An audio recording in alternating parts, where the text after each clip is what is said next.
Você já parou para pensar como a Bíblia chegou aos nossos dias? Quais foram os processos pelos quais ela passou? Estamos gravando uma série de vídeos para te ajudar a conhecer um pouco mais da Palavra de Deus. Nossos vídeos têm o objetivo de instruir e lhe dar o máximo de conhecimento possível. Por isso são vídeos mais longos. Se você tem sede por aprender mais sobre Deus e a sua palavra, continue com a gente. Se inscreva no nosso canal e embarque nessa prazerosa viagem. E não se esqueça de deixar o seu like, compartilhe. Nos ajude a levar a palavra de Deus ao máximo de pessoas possível. Vamos começar nosso estudo falando da história da Bíblia. Você já parou para pensar como que a Bíblia chegou nos nossos dias? Por quais processos ela passou? É fato que a Bíblia nos ensina que nós devemos estar preparados para dar o motivo da nossa fé. Nós lemos lá em 1 Pedro 3,15 ao 16: Antes de santificar em vossos corações a Cristo como Senhor, estais sempre preparados para responder com mansidão e temor a todo aquele que vos pedir a razão da esperança que há em vós, tendo uma boa consciência, para que naquilo em que falam mal de vós, fiquem confundidos os que vituperam o vosso bom procedimento em Cristo. Nós temos outros trechos também da palavra que falam sobre a importância do estudo das Escrituras. 1 João 2 a 27, João 14, 26, Tiago 1, 19 ao 27. Seguindo esse conselho, vamos iniciar o nosso estudo. Falando da palavra de Deus, nós precisamos distinguir duas coisas. Qual é a diferença entre fé e crendice? A fé é o firme fundamento das coisas que se esperam e a prova das coisas que se não veem. Hebreus 11, 1.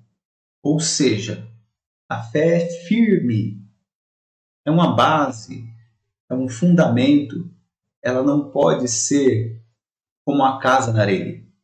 Ela tem que ser como a casa na rocha. Nós precisamos ter embasamento sobre aquilo que a gente acredita. Agora, crendice são superstições de origem popular, não tem um fundamento, não tem uma base. Alguém disse. Então é importante que o crente se pergunte, mas por quê?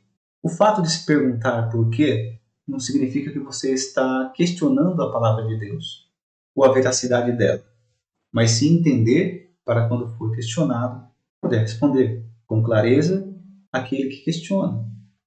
Conhecendo a Bíblia. A Bíblia é o livro mais lido, traduzido e distribuído e pesquisado do mundo. Só passou a ser chamada de Bíblia na era cristã. Até então era conhecida de outras maneiras, como por exemplo, a Lei, que é o Pentateuco, os 5 primeiros livros da Bíblia, composta pelos livros de Gênesis, Êxodo, Levítico, Números e Deuteronômio. Também conhecida como os Profetas, incluíam os livros de Isaías, Jeremias, Ezequiel, os 12 profetas menores, Josué, Juízes, 1 e 2 Samuel e 1 e 2 Reis. E também como as Escrituras reuniam um grande livro de poesias, os Salmos, além de Provérbios, Jó, Esther, Cantares de Salomão, Ruth, Lamentações, Eclesiastes, Daniel, Esdras, Neemias e 1 e 2 Crônicas. Cristo costumava se referir à Bíblia como as Escrituras, os profetas e a lei. No Antigo Testamento, a maior parte foi escrita em hebraico e alguns textos em aramaico. O Novo Testamento foi escrito originalmente em grego, que era a língua mais utilizada na época devido ao grande domínio de Roma no mundo naquele período. Mas e o formato da Bíblia? Como chegamos a esse formato que nós temos hoje em dia? Os livros do Antigo Testamento foram escritos em longos pergaminhos, copiados cuidadosamente pelos escribas. Geralmente, cada um desses livros era escrito em um pergaminho separado. Mas o que é pergaminho? Pergaminho nada mais é do que uma peça de couro, de cabra ou de outro animal. Já o papiro era uma espécie de papel proveniente de uma planta egípcia e foi criado no Egito. Com a chegada do Evangelho, até mesmo isso mudou. Foi criado o Codex, uma nova forma de produção de livros. Mas como que o Evangelho influenciou nessa mudança? A visão do que o povo tinha era que não tinha necessidade de levar a informação as pessoas. As pessoas iam até o templo e lá tinha os rolos e não tinha necessidade de levar esse rolo para lugar nenhum. Era lida a palavra ali mesmo no templo. Podemos ver que essa crença era bem forte. Por exemplo, se você ler em Isaías 2:3, está escrito assim: muitos povos virão, exclamando: vinde, subamos ao monte de Yahvé, à casa do Deus de Jacó, para que ele nos instrua a respeito dos seus caminhos, e assim andemos nas suas veredas. Mas quando Cristo veio, ele deu uma ordem diferente. Cristo disse: toda autoridade me foi dada no céu e na terra. Ide, portanto, fazei discípulos de todas as nações, batizando-os em nome do Pai, do Filho e do Espírito Santo. Quando Cristo instituiu a graça, ele deu uma ordem de que a igreja deveria ir, levar a palavra. E seguindo esse princípio, ficava difícil fazer o transporte de um monte de rolos pesados. E aí foi criado o Codex, uma maneira mais prática, simples, de levar a palavra de Deus a outras pessoas. A Sagrada Escritura é um conjunto de 73 livros, 46 do Antigo Testamento e 27 do Novo Testamento, com 1.333 capítulos e 35.700 versículos. Os livros bíblicos, como os temos hoje, não foram sempre escritos de uma só vez. Algumas vezes, um texto foi retomado, ampliado, adaptado, até chegar nos nossos dias. Os textos mais antigos do Antigo Testamento estão nos livros de Gênesis 12 ao 50, 1 Crônicas 1, 2 e Êxodo 1, 18. O último livro do Antigo Testamento foi escrito por volta de 60 a.C. O primeiro livro do Novo Testamento, 1 Tessalonicenses, Paulo escreveu no ano de 51 d.C. O último texto do Novo Testamento, atribuídos a João, certamente é 2 Pedro. Como foi a formação da Bíblia? Qual foi o percurso pelo qual ela passou, né? A maioria dos livros bíblicos não nascem de forma organizada. Deus não ditou a Bíblia a um autor humano que foi escrevendo o que Deus lhe dizia. Os livros da Bíblia experimentaram diferentes e complexos processos de formação. Em linhas gerais, o itinerário até o livro ficar completo seguiu os seguintes passos. Ele parte de uma situação vivida, transmitida, escrita, copiada, anunciada e vivida novamente. Ele parte da vida para a vida. Interessante, né? Para exemplificar melhor, vamos usar essa situação de Sadraque, Mesaque e Abednego, que foram lançados na fornalha. Foi um fato ocorrido. De uma situação que ocorreu, nós teríamos ali testemunhas, a própria pessoa ou pessoas que passaram por aquele processo. Cada uma delas tem uma visão, uma lembrança particular sobre aquela situação e interpretam de uma determinada forma. Passando-se os tempos, essa informação vai sendo transmitida. E foi assim também na Bíblia. Pessoas que vivenciaram a situação transmitiam a outras pessoas, principalmente a seus parentes. O pai passando para o filho e assim de geração em geração. Havia a transmissão oral. As histórias eram contadas. Iluminado por Deus, o homem então viu a necessidade de registrar esses fatos, para que não se perdessem detalhes. Então, através da escrita, registraram essas histórias. Com o passar do tempo, se viu a necessidade de fazer uma peneira na quantidade de livros que surgiram. Histórias e histórias para separar o que era verdade do que era mentira. Textos inspirados de não inspirados. Textos que diziam a verdade e textos que traziam engano. Após definir então um cânon, que seria uma lista de livros inspirados, se viu a necessidade de traduzir para outras línguas, de levar a palavra de Deus a outras pessoas, de transmitir isso à humanidade. Se viu a necessidade, então, de fazer traduções desses textos, chegando assim até o leitor final, os quais podiam apreciar a palavra de Deus e tirar dela proveito e transformação e conversão, mudança de vida. Vamos conhecer alguns conceitos, alguns termos que nós vamos usar no percorrer dessa aula. Cânon, o que seria? Uma palavra oriunda do grego que significa regra, medida, uma norma a ser seguida, critérios, né? Tem ainda o significado do nosso método de medir, que é o método que a gente usa, né? Um livro canônico é aquele que se enquadra dentro de critérios pré-estabelecidos. Alguém estabelece alguns critérios, seguindo esta regra, nós temos livros canônicos, ou seja, livros que seguem uma determinada regra. Livros pseudepígrafos, literalmente significa escritos falsos. Então, toda vez que você ouvir falar sobre livros pseudepígrafos, está se dizendo livros falsos, escritos falsos.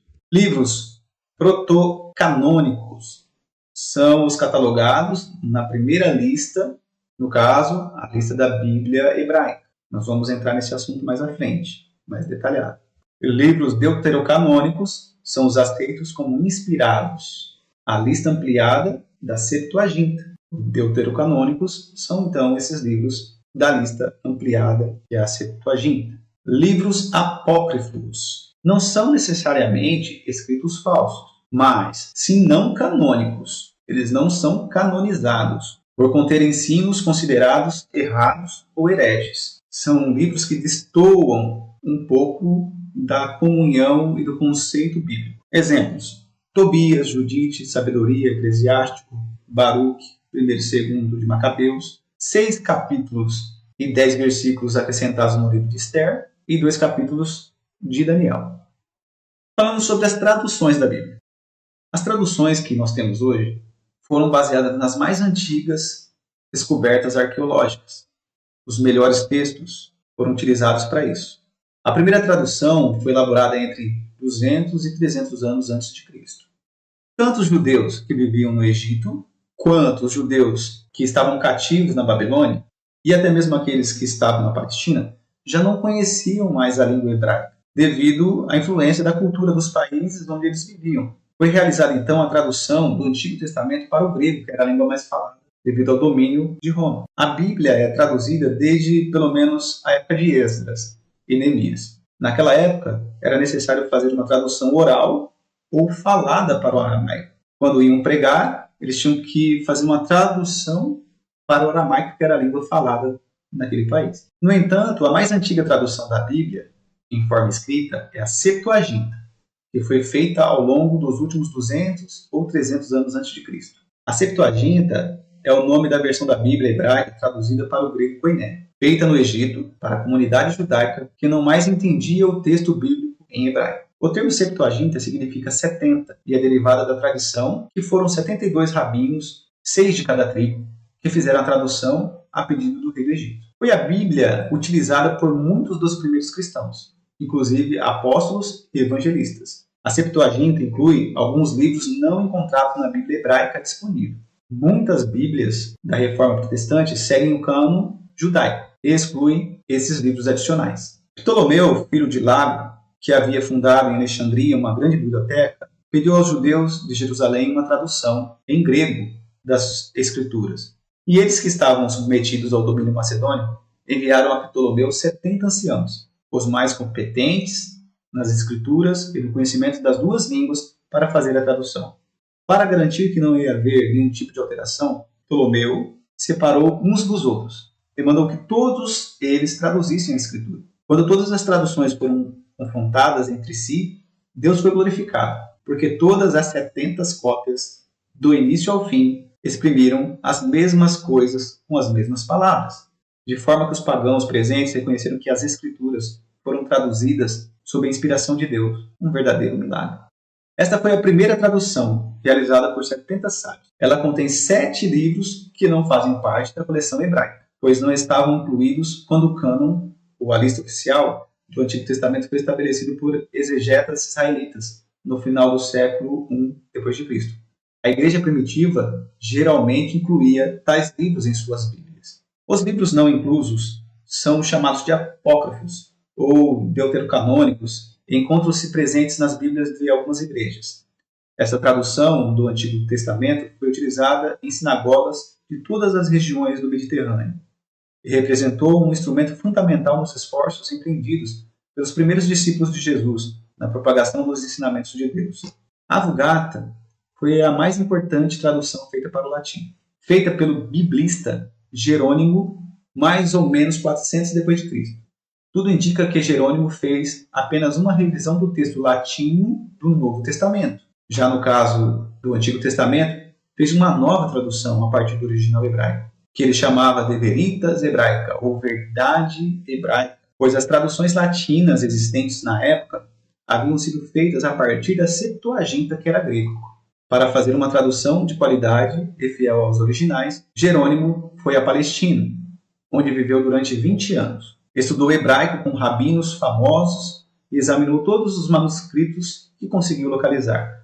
Sua tradução tornou-se conhecida como Vulgata, ou seja, a tradução divulgada ou difundida. Tornou-se o texto oficial do cristianismo ocidental. Neste formato, a Bíblia difundiu-se por todas as regiões do Mediterrâneo, alcançando até o norte da Europa. Neste gráfico é possível observar os períodos das traduções que conhecemos. O cânon do Antigo Testamento, na Bíblia Hebraica e na Septuaginta. Na Bíblia Hebraica, temos a Torá, com os 5 livros iniciais da Bíblia. Depois temos uma segunda classe, que seriam os profetas. Uma terceira, que são os escritos. E a quarta, que são os deuterocanônicos. Na Septuaginta, a divisão é da seguinte maneira. Temos o Pentateuco, também igual à hebraica. Os livros históricos, os sapienciais, didáticos e poéticos, os proféticos, profetas maiores e profetas menores. Aqui nós vamos ver agora a história das diferenças da Bíblia. Lá por 350 a.C., muitos judeus migraram para o Egito e os descendentes já não conheciam a língua hebraica. Na Palestina falavam o aramaico, que é muito semelhante ao hebraico. Então sentiu-se a necessidade de fazer uma tradução da Bíblia. Ela foi feita aos poucos, entre o ano 250 a.C. e 150. Assim, eles acabaram ficando com 2 Bíblias, uma em língua hebraica, judeus da Palestina, e outra em língua grega, para os judeus que viviam no Egito. Os judeus que moravam no Egito foram escrevendo mais alguns livros em grego, e a Bíblia deles ficou maior. Então, os judeus da Palestina confrontaram as 2 Bíblias e deixaram de fora da lista os livros que os judeus do Egito tinham escrito a mais, em grego. Os judeus do Egito continuaram ampliando a Bíblia grega até 7 livros a mais. Eclesiástico, Sabedoria de Salomão, 1 Macabeus, 2 Macabeus, Tobias, Judite e Baruque, além dos trechos de Daniel e Esther e uma carta de Jeremias. Os primeiros cristãos que eram de Jerusalém usavam a Bíblia hebraica, a mais curta. Quando vieram as perseguições, os cristãos começaram a se espalhar para outros países, onde a língua falada era o grego. Eles passaram então a usar a Bíblia escrita em língua grega. Tudo ficou tranquilo até que os judeus da Palestina fizeram uma reunião no ano 97 e definiram que as Sagradas Escrituras é da lista pequena. Os cristãos permaneceram com a lista cumprida. Por volta do ano 400 d.C., o Papa Damásio pediu a Jerônimo para traduzir a Bíblia para o latim, pois o povo já não falava nem hebraico nem grego, mas o latim. Foi quando surgiu a tradução chamada Vulgata. Ele definiu que os 7 livros que não estão na Bíblia hebraica eram deuterocanônicos, ou seja, de uma segunda categoria. Após Jerônimo criar essa classificação, a discussão voltou a ser forte por anos. Com o passar dos séculos, o negócio foi ficando tão sério que os bispos resolveram pronunciar-se oficialmente. Fizeram isso numa carta escrita durante o Concílio Ecumênico de Florença, no ano de 1430. Nessa carta diziam que, para a Igreja Católica, todos os livros da lista cumprida faziam parte da Sagrada Escritura. Quando surgiu o movimento protestante, a discussão voltou à tona mais uma vez, por causa de Lutero. Tendo deixado por protesto a Igreja Católica, Lutero tinha começado a Igreja Protestante. A primeira preocupação dele foi traduzir a Bíblia do latim para o alemão. Este foi um trabalho muito bom, porque, como dizia Lutero, o povo tem que poder ler a Bíblia com sua cabeça e os seus olhos. A Bíblia que Lutero traduziu, porém, foi a Bíblia pequena, aquela dos hebreus. No Concílio de Trento, 1545 a 1563, os bispos definiram uma coisa, encerraram a discussão. A Bíblia que a Igreja Católica aceita como inspirada por Deus é aquela comprida. Os católicos ficaram com a Bíblia comprida e os protestantes com a curta. Essa diferença existe até o dia de hoje. Hoje em dia, já tem bíblias protestantes que trazem os outros livros, porque muitos deles sabem que são livros antiquíssimos e de grande valor. O Sínodo de Jamnia, ao oficializar a lista menor que está na Bíblia hebraica, partiu de alguns pressupostos. Ou seja, primeiro, o livro sagrado tinha que ser escrito no território de Israel. Não podia ser escrito em outro território. O texto inteiro devia estar redigido em hebraico, sem inclusões em aramaico ou grego. Terceiro, sua redação não podia ter acontecido depois do tempo de Esdras, entre 465 e 425 a.C. Seu conteúdo não podia contradizer o Pentateuco, ou seja, teria que estar de acordo com o Pentateuco. Pela mesma razão, as partes gregas de Esther e Daniel ficaram de fora do cânon também. Vamos ver então alguns argumentos para ser excluídos os apócrifos. Entendiam que as histórias eram fictícias, lendárias e absurdas. Havia erros históricos e geográficos nos textos. Ensinam artes mágicas ou de feitiçaria como método de exorcismo. Ensinam que esmolas e boas obras limpam os pecados e salvam a alma.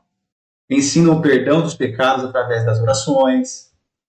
Ensinam a oração pelos mortos. Ensinam a existência de um lugar chamado purgatório. Nos livros apócrifos, anjos mentem. Havia até a presença de uma mulher que jejuava todos os dias da sua vida. Ensinam atitudes anticristãs, como vingança, crueldade e egoísmo. Argumentos para manter os apócrifos. Quais eram os argumentos que usavam para que mantivessem os apócrifos? Na passagem do livro de Gênesis, o total das pessoas da família de Jacó era 70. Já no livro de Atos, escrito por Lucas, o número total era de 75. Por que a diferença? Isso ocorre devido ao fato de que tanto na Bíblia católica quanto na Bíblia evangélica, o Antigo Testamento foi traduzido a partir do original hebraico. Porém, o Antigo Testamento que Lucas usava era a Septuaginta, na qual constava que o número total de pessoas da família de Jacó era de 75 pessoas. Apócrifos do Antigo Testamento. Aqui estão alguns dos livros apócrifos do Antigo Testamento. Se você quiser dar uma pausada no vídeo, printa a tela para você ter uma relação. Apócrifo é aquele que não tem uma origem conhecida, que não traz identificação, assinatura, o que não está autenticado. A Bíblia Católica tem 7 livros a mais que a protestante. Mas temos também alguns evangelhos apócrifos. Para um texto descoberto ser considerado sagrado, é preciso ter a autoria reconhecida de um dos apóstolos de Cristo. São livros que descrevem a vida de Jesus, mas que a maioria das igrejas cristãs consideram ilegítimos. Segue aqui alguns. Evangelho da infância de Jesus, Evangelho de Bartolomeu, Evangelho da Verdade, Evangelho de Felipe, o 2, Evangelho de Maria Madalena, Evangelho de Nicodemos, Evangelho de Pedro, Pseudo-Mateus da infância, Pseudo-Tomé, Proto-Evangelho de Tiago, Tomé Contendedor e Valentim. Algumas curiosidades, chega a ser hilário. O cardeal Pallavicini, em sua História Eclesiástica, declara mais nitidamente que em pleno concílio, 40 bispos dos 49 presentes travaram luta corporal, agarrando as barbas e batendo uns nos outros. Imagina a cena. Foi nesse ambiente espiritual que os apócrifos foram aprovados.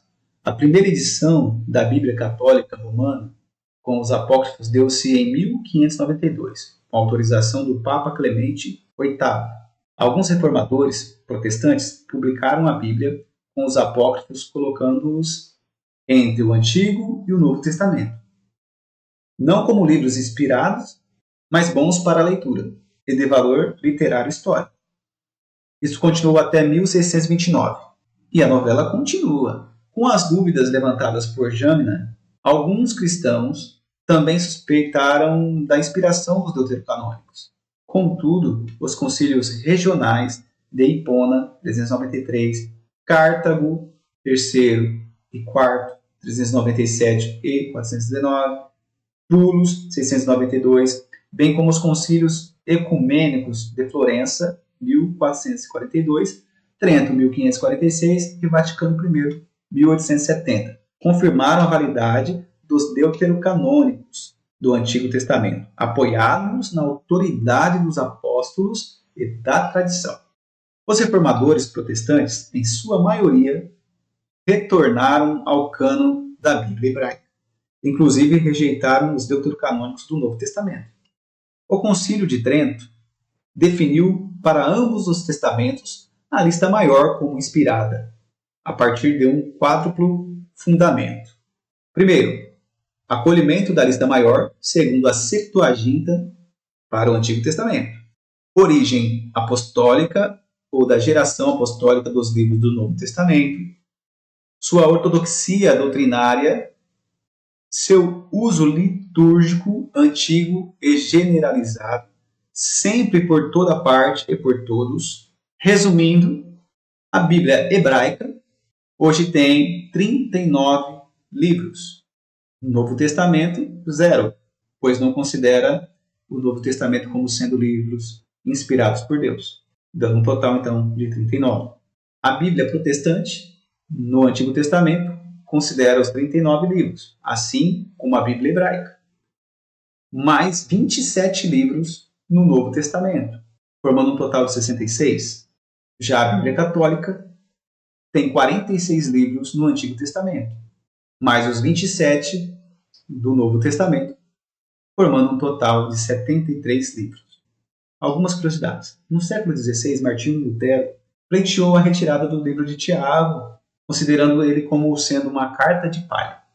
Também no século XVI, João Calvino pediu que o Apocalipse fosse retirado do cânon. Imagina uma situação dessa. Em relação ao Novo Testamento, ainda que a maioria delas tenha aceitado o cânon completo, com os 27 livros, a Igreja Siríaca, com sua Bíblia Peshitta, nunca acolheu bem os deuterocanônicos, ao passo que a Igreja Etíope acrescentou outros a ponto de chegar a 35 livros. A Igreja Armênia incluía no passado uma terceira carta aos Coríntios, mas não o faz mais. A Igreja Copta da Etiópia reconhece 81 livros bíblicos. Amplia o Novo Testamento, por exemplo, com Atos de Paulo, 1 Clemente e Pastor de Hermas. Ao Antigo Testamento adiciona textos como o livro dos Jubileus, o livro de Enoque e segundo Esdras. Você sabia que a Bíblia nem sempre foi organizada da forma como você conhece?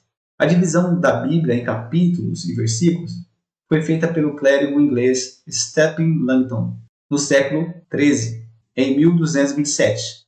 A organização foi feita a partir da Vulgata, versão latina da Bíblia, e posteriormente Langton capturou as versões de Bíblias em hebraico e grego. De uma forma geral, a Bíblia protestante ela obedece à seguinte estrutura: 5 livros, que é considerada a lei, o Pentateuco. Temos os livros dos profetas anteriores, profetas maiores, profetas menores, os livros de sabedoria, os 5 rolos, os livros de revelação, os 4 evangelhos, Atos dos Apóstolos, epístolas paulinas, epístolas gerais e Apocalipse. Outro fato importante foi a criação da impressão. Um ourives chamado Johannes Gutenberg desenvolveu a arte de fundir tipos metálicos móveis. O primeiro livro de grande porte produzido por sua prensa foi a Bíblia em latim. Cópias impressas, decoradas à mão, passaram a competir com os mais belos manuscritos. Essa nova arte foi utilizada para imprimir Bíblias em 6 línguas antes de 1500. O alemão, italiano, francês, tcheco, holandês e catalão.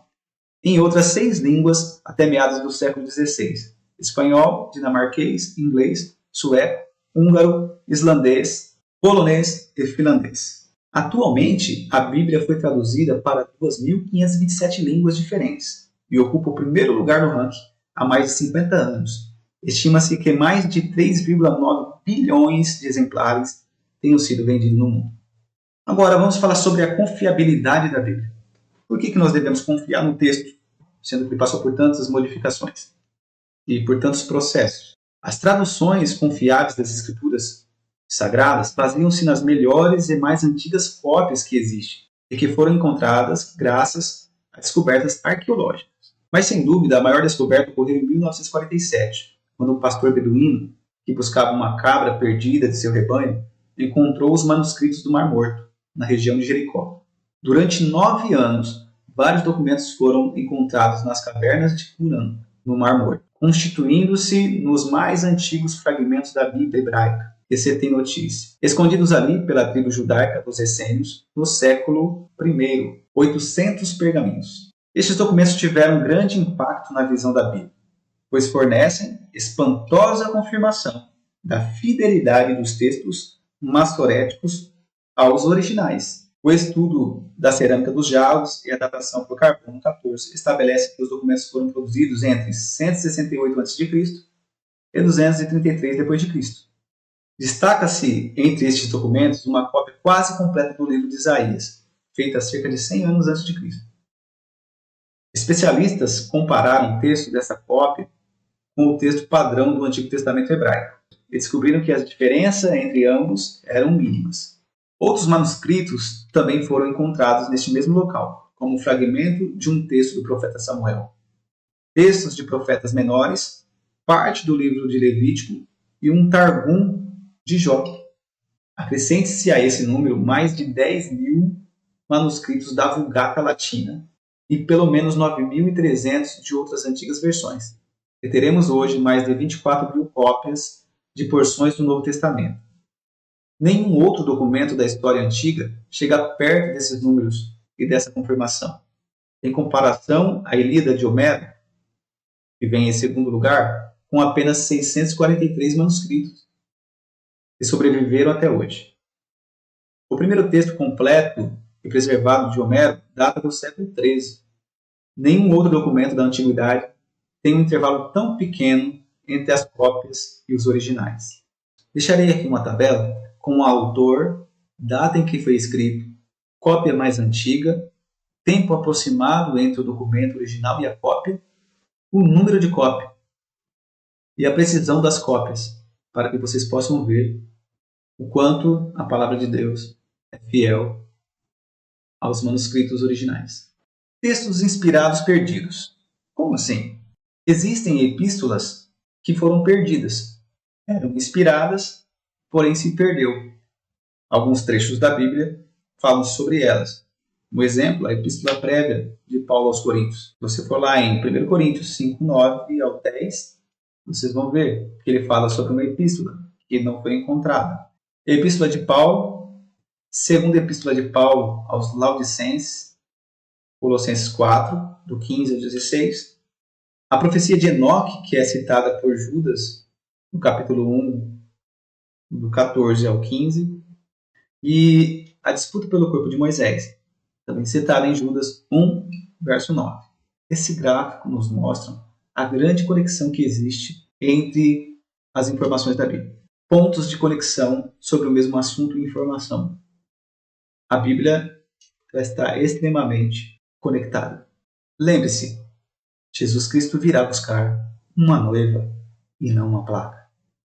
Deus te abençoe e te aguardo na próxima aula.